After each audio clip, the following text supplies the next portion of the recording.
இறைவனான சிவபெருமான் இந்திரன் பெற்ற சாபத்தினை நீக்கியதும், இந்திரன் மதுரை மீனாட்சி அம்மன் கோவிலுக்கு இந்திர விமானம் அமைத்தது பற்றியும் இக்கதை விளக்குகிறது. மேலும் கல்வி கற்பிக்கும் ஆசிரியரின் முக்கியத்துவம் பற்றியும், மீனாட்சி அம்மன் கோவிலின் சித்ரா பௌர்ணமி வழிபாட்டின் பலன்கள் பற்றியும் இக்கதையின் மூலம் நாம் அறிந்து கொள்ளலாம். முன்னொரு சமயம் இந்திரன் தேவலோக பெண்களின் நடனத்தில் மோகித்து தன்னுடைய கடமையை செய்ய தவறியிருந்தான். அப்போது தேவேந்திரனை காண தேவகுருவான வியாழ பகவான் இந்திரனின் இருப்பிடத்திற்கு வந்தார். நல்லறிவினை போதிக்கும் ஆசிரியரின் வரவை கூட கவனிக்காது ஆட்டம் பாட்டத்தில் அவன் நாட்டம் செலுத்தினான். இந்திரனின் அலட்சியத்தால் வெறுப்புற்ற வியாழ பகவான் தேவலோகத்தை விட்டு வெளியேறினார்.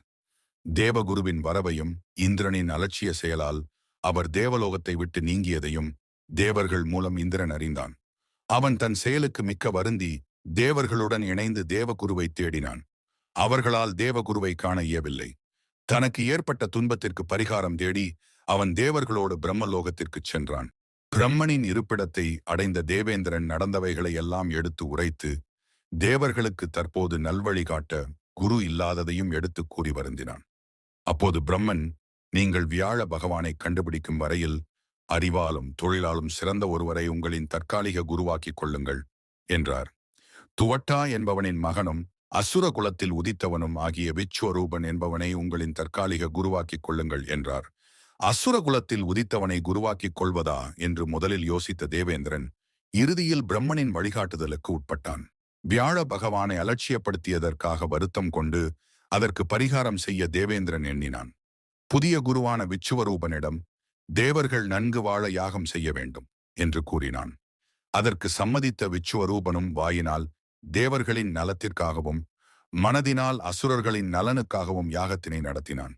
இதனை அறிந்த தேவேந்திரன் விச்சுவரூபனின் 3 தலைகளையும் கொய்தான். அவனின் 3 தலைகளும் காடை, ஊர்குருவி, கிச்சிலி பறவைகளாக மாறின. ஆசிரியரை கொன்ற பாவத்தினால் இந்திரனை பிரம்மகத்தி தோஷம் பிடித்தது. இந்திரனின் பிரம்மகத்தி தோஷத்தினை தேவர்கள் மரங்களிடத்தில் பிசினாகவும், மகளிரிடத்தில் பூப்பாகவும், நீரினிடத்தில் நுரையாகவும், மண்ணிடத்தில் உவராகவும் பிரித்து அளித்தனர்.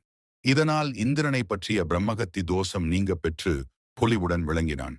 இந்நிலையில் தன் மகன் விச்சுவரூபனின் முடிவினை அறிந்த துவட்டா இந்திரனை அழிக்கும் பொருட்டு வேள்வி ஒன்றினை தொடங்கினான். அந்த வேள்வியில் இருந்து பயங்கரமான உருவத்துடன் அசுரன் ஒருவன் தோன்றினான். அந்த அசுரனுக்கு விருத்தாசுரன் என பெயரிட்ட துவட்டா விருத்தாசுரனுக்கு இந்திரனை அழிக்க ஆணையிட்டான். தேவேந்திரனுக்கும் விருத்தாசுரனுக்கும் பயங்கர போர் ஏற்பட்டது. இறுதியில் தேவேந்திரன் விருத்தாசுரனின் மீது வச்சிராயுதத்தை ஏவினான். விருத்தாசுரன் வச்சிராயுதத்தை வீழ்த்திவிட்டு தன்னிடமிருந்த இரும்பு உலக்கையால் இந்திரனை அடித்து அவனை மூர்ச்சை அடையச் செய்தான்.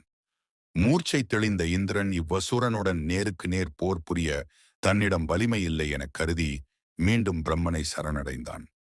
பிரம்மன் இந்திரனிடம், இப்பிரச்சனையிலிருந்து தப்பிக்க திருமால் ஒருவரே உனக்கு வழிகாட்டுவார். ஆகையால் அவரை சரணடைந்து விருத்தாசுரனை அழிக்க உபாயம் கேள் என்று கூறினார். உடனே வைகுந்தம் அடைந்த இந்திராதி தேவர்கள் தங்கள் பிரச்சனையை வைகுந்தவாசனிடம் சொல்லி அதற்கு தீர்வினை தருமாறு வேண்டினர். அவர்களிடம் இரக்கம் கொண்ட திருமால், தேவர்களே பார்க்கடலை கடைந்தபோது தங்களின் ஆயுதங்களை பாதுகாப்பாக வைக்க ததீசி முனிவரிடம் தந்தீர்கள். அவரும் அவ்வாயுதங்களை திரவமாக்கி குடித்து முதுகுத்தண்டில் சேகரித்து வைத்துள்ளார். அவரிடம் சென்று அவரின் முதுகெலும்பை பெற்று புதிய வலிமை மிக்க வச்சிராயுதத்தை உருவாக்கி அதனை கொண்டு அசுரனை வெல்லலாம் என்று கூறினார். திருமாலின் கூற்றினை ஏற்றுக்கொண்ட தேவர்கள் ததீசி முனிவரை சந்தித்து நடந்தவற்றையெல்லாம் கூறினர். கருணையுள்ளம் கொண்ட ததீசி முனிவரும், என் இறைவனான சிவபிரானின் விருப்பப்படியே நான் என்னுடைய முதுகு எலும்பினை தருகிறேன். தாங்கள் அதனை கொண்டு அசுரனை வெல்லுங்கள் என்றார். பின் ததீசி முனிவரும் யோகத்தில் அமர்ந்து உடலை விட்டு நீங்கினார். பின் ததீசி முனிவரின் முதுகெலும்பை பெற்ற இந்திரன் புதிய வலிமை மிக்க வச்சிராயுதத்தை தோற்றுவித்தான்.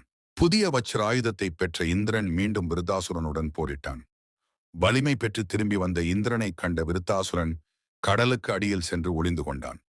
அசுரனை காணாது திகைத்த இந்திரன் பிரம்மனிடம் சென்று நடந்ததை கூறி அசுரனை கண்டறிய வழி கேட்டான். நான்முகனும் அகத்தியரின் உதவியுடன் கடலினை வற்றச் செய்து அசுரனை அழித்திடலாம் என்று வழி கூறினார்.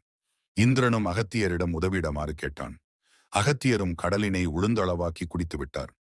கடல் நீர் வற்றியதால் வெளியேறிய விருத்தாசுரனை இந்திரன் தன்னுடைய புதிய வச்சிராயுதத்தை கொண்டு அழித்தான்.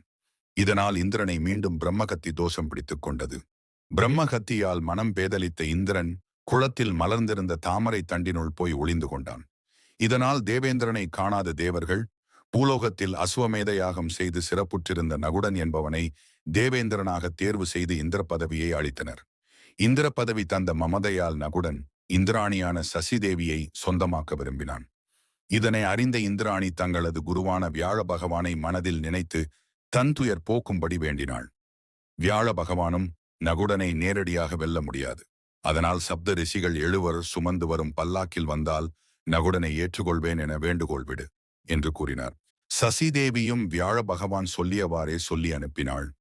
நகுடனும் இந்திராணியை அடையும் மோகத்தினால் சப்த ரிஷிகள் பெருமை அறியாது அவர்கள் தன்னை சுமந்து செல்ல பணித்தான். அவ்வாறு சப்த ரிஷிகள் சுமந்து செல்லும்போது அவர்களை விரைந்து இந்திராணியிடம் அழைத்து செல்ல தகாத வார்த்தைகளால் நகுடன் ஆணையிட்டான். நகுடனின் பேச்சால் கோபம் அடைந்த அகத்தியர் அவனை பாம்பாக மாறும்படி சாபமிட்டார். நச்சு பாம்பாக மாறிய நகுடன் அங்கிருந்த அனைவரையும் கடிக்க முற்பட்டான். அவர்கள் அனைவரும் அவனை அடித்து அழித்தனர். இவ்வாறு இந்திராணிக்கு ஏற்பட்ட துயரம் நீங்கியது. பின் தேவேந்திரனை தங்களுக்கு மீட்டு தரும்படி வியாழ பகவானிடம் இந்திராணியும் தேவர்களும் வேண்டுகோள் விடுத்தனர். வியாழ பகவானும் அவர்கள் மீது இரக்கம் கொண்டு தாமரை தண்டினுள் ஒளிந்திருந்த தேவேந்திரனை அழைத்தார். குருவின் குரல் கேட்டு தேவேந்திரன் சித்தம் தெளிந்து தாமரை தண்டிலிருந்து வெளிப்பட்டான். ஆனாலும் அவனை பிடித்திருந்த பிரம்மகத்தி நீங்கவில்லை. வியாழ பகவானும் பூலோகத்தில் இருக்கும் சிவாலயங்களுக்கு சென்று வழிபட்டால் இந்திரனின் பிரம்மகத்தி நீங்கும் என்று வழி கூறினார். வியாழ பகவானுடன் பூலோகத்தை அடைந்த இந்திரன் ஒவ்வொரு சிவாலயமாகச் சென்று வழிபாடு நடத்தினான். அவ்வாறு சிவாலய தரிசனம் செய்யும் போது கடம்பவனத்தை கடக்க முற்பட்டான். அப்போது அவனை பிடித்திருந்த பிரம்மகத்தி நீங்கி புது பொலிவு பெற்றான். கடம்பவனத்தில் இருக்கும் இறைவனின் கருணையால்தான் இந்திரனுக்கு பிரம்மகத்தி நீங்கி இருக்க வேண்டும். ஆதலால் இறைவனை கண்டறியுங்கள் என்று வியாழ பகவான் இந்திரனிடம் கூறினார். இந்திரனும் படைவீரர்களும் இணைந்து தேடி இறுதியில் கடம்பவனத்தில் லிங்க திருமேனியையும் தீர்த்தத்தையும் கண்டறிந்தனர். வியாழ பகவானின் அறிவுரையின்படி கடம்பவன தீர்த்தத்தில் நீராடி இறைவனை மலர்களால் வழிபட நினைத்து தீர்த்தத்தில் இறங்கினான்.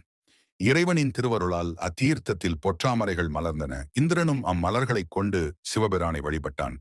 பின்னர் அவ்விடத்தை சீராக்கி 8 யானைகள், 32 சிங்கங்கள், 64 சிவகணங்கள் கொண்ட அழகிய விமானத்தை அவ்விட இறைவனாருக்கு அமைத்தான்.